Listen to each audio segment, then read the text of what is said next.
Bonjour à tous, dans cette vidéo, nous allons voir comment calculer la somme des termes d'une suite géométrique.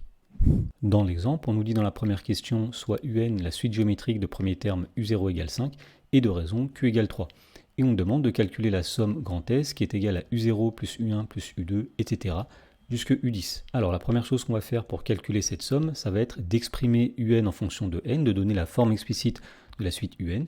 Alors puisque la suite UN est une suite géométrique, on sait que pour tout entier naturel N, UN, c'est U0 fois la raison à la puissance N. Autrement dit ici, puisque U0 égale 5 et que la raison vaut 3, eh bien UN, c'est 5 fois 3 puissance N. Donc on va pouvoir calculer la somme grand S grâce à cette formule. Donc grand S, c'est U0 plus U1 plus U2, etc.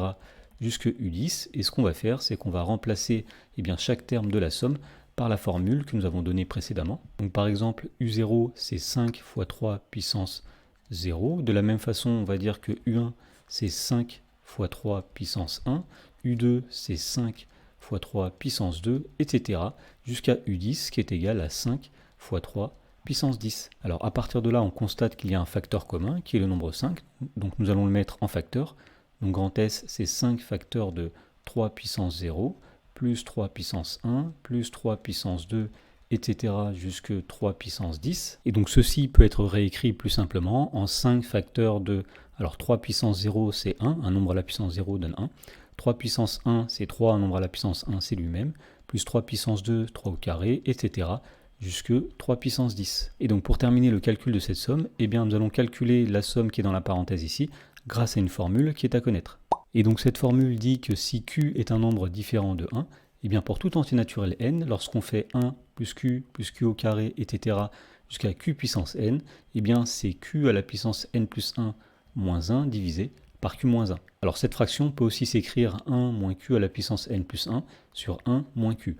On utilisera plutôt la première forme lorsque le nombre Q est strictement plus grand que 1, et la deuxième forme lorsque le nombre Q est inférieur à 1. Alors si on revient au calcul de la somme grand S, nous voyons que dans la parenthèse, nous avons une somme du type 1 plus Q au carré, etc. plus Q puissance n, où le nombre Q est égal à 3 et le nombre n est égal à 10. Donc si on applique la formule qui est ici, on va dire que cette somme c'est Q puissance n plus 1, c'est-à-dire 3 puissance 10 plus 1 moins 1 divisé par Q moins 1, c'est-à-dire divisé par 3 moins 1.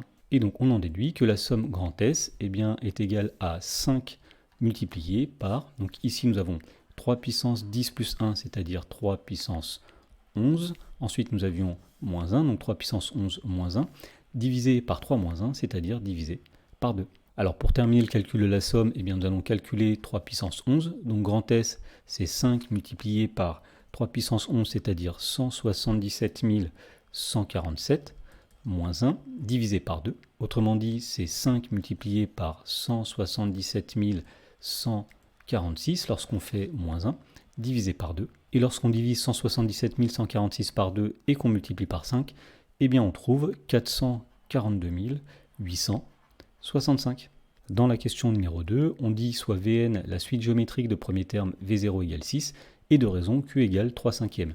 Et on demande pour tout entier naturel n de calculer la somme grand S qui est égale à V0 plus V1 plus V2, etc. jusque Vn. Donc pour calculer cette somme, le principe va être le même que dans la question précédente. On va commencer par donner l'expression explicite de Vn en fonction de n. Alors puisque Vn est une suite géométrique, on sait que pour tout entier naturel n, Vn c'est V0 fois la raison Q à la puissance n. Autrement dit ici, Vn ce sera V0 donc 6 multiplié par la raison ici 3 cinquièmes, le tout à la puissance n. Et donc on peut maintenant calculer la somme grand S en disant que grand S c'est V0 plus V1 plus V2, etc.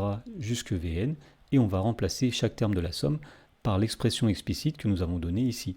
Autrement dit, V0, ce sera 6 multiplié par 3 cinquièmes à la puissance 0. Ensuite, V1, ce sera 6 fois 3 cinquièmes à la puissance 1. Ensuite, V2, même chose, c'est 6 fois 3 cinquièmes à la puissance 2, etc. jusqu'au dernier terme, Vn, qui est égal à 6 fois 3 cinquièmes à la puissance n. Donc on voit ici qu'il y a un facteur commun qui est le nombre 6, donc nous allons factoriser par 6. Donc grand S c'est 6 multiplié par, alors ici nous avons 3 cinquièmes à la puissance 0, plus 3 cinquièmes à la puissance 1, plus 3 cinquièmes à la puissance 2, etc. Plus le dernier terme qui est 3 cinquièmes à la puissance n. Alors on voit qu'on peut réécrire cette somme sous la forme, donc 3 cinquièmes puissance 0 c'est 1, plus 3 cinquièmes puissance 1 c'est 3 cinquièmes, 3 cinquièmes puissance 2 c'est 3 cinquièmes au carré, etc. jusqu'au dernier terme, 3 cinquièmes à la puissance n. Et là on reconnaît une somme de la forme 1 plus q au carré, etc. jusqu'à q puissance n, où le nombre q, c'est 3 cinquièmes. Donc pour calculer cette somme, il suffit tout simplement d'appliquer la formule qui est ici.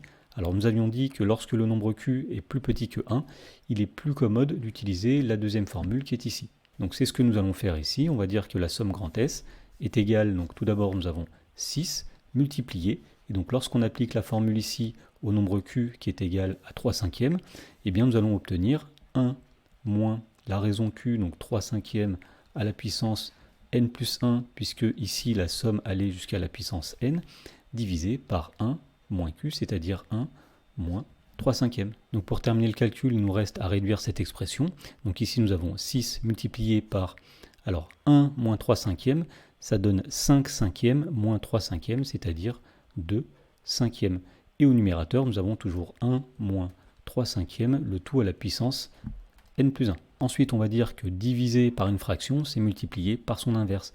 Autrement dit, diviser par 2 cinquièmes, ça revient à multiplier par 5 demi. Donc on en déduit que la somme grand S est égale à 6, multiplié par l'inverse de 2 cinquièmes, c'est-à-dire 5 demi, multiplié par ce qu'il y avait ici au numérateur, c'est-à-dire 1 moins, entre parenthèses, 3 cinquièmes puissance n plus 1. Mais attention, c'est tout le 5 demi qu'on multiplie par ceci, donc il faut mettre ici des parenthèses. Et pour terminer le calcul, on va dire que 6 fois 5, ça donne 30, divisé par 2, ça va donner 15. Autrement dit, la somme grand S, c'est 15 multiplié par 1 moins 3 cinquièmes, le tout à la puissance n plus 1.